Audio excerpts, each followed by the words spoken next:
Hi, I'm Billy. And welcome to Jack of Traits. In this video, we will learn and understand the basic implementation of the Livewire Jetstream modal component. And without further ado, let's jump right into it.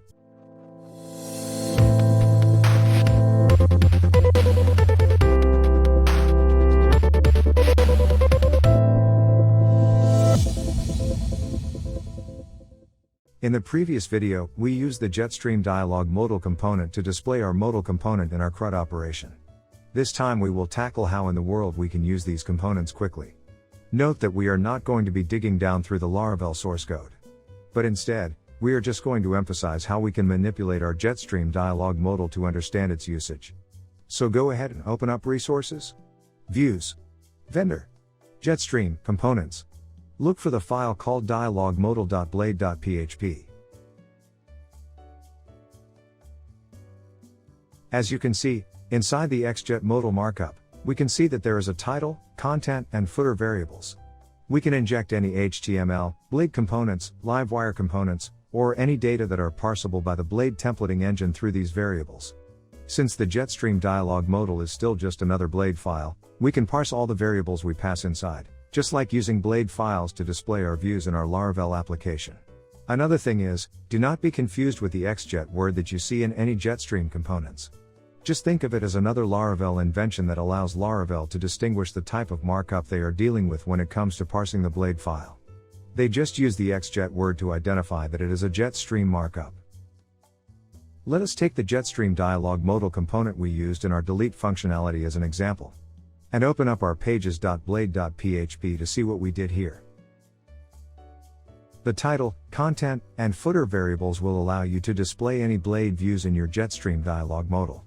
We inject the view files into the Jetstream modal component by writing the xslot markup with an attribute of name. And you can also notice that the name's values correspond to the name of the variable inside the Jetstream dialog modal component we opened earlier. So in other words, everything you put inside the xslot markup will be injected inside the Jetstream dialog modal component. All the other Jetstream components are pretty much the same. We are just using the Jetstream dialog modal component here as an example because this is the only Jetstream component that can communicate with your Livewire components. All the other components are just merely Blade files that have Tailwind CSS styling. So to further emphasize the usage of the Jetstream dialog modal, we will add another variable inside the Jetstream dialog modal Blade file.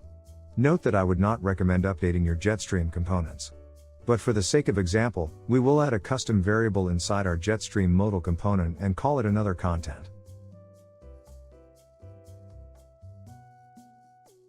Notice that when you reload the page, Laravel throws an error exception. This is because when we added the another content variable, the Jetstream Blade file expects a value inside the another content variable. And note that we are using two Jetstream dialog modal components here. The first Jetstream dialog modal we used is for the create and update operation. The second one is for the delete operation. So let's go ahead and add an xslot markup for the another content variable. Note that we can put the xslot markup in any order as long as it is inside the Jetstream dialog modal component. Notice that we are putting the another content at the top. But even if that happens, we will see the another content slot at the position where we just put in the Jetstream dialog modal Blade file.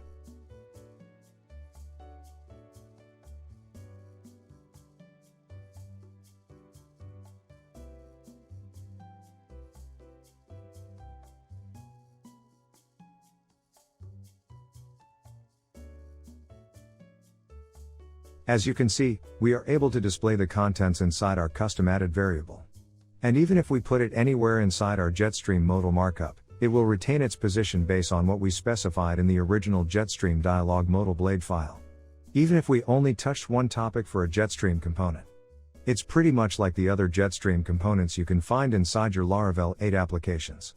They may differ to some degree, but the Blade templating engine's concept will stay the same. If you enjoyed this video, give it a thumbs up, comment, share, and subscribe if you're new to this channel. Don't forget to hit that notification bell so you'll get notified whenever a new video is up. Stay tuned, and see you in the next video.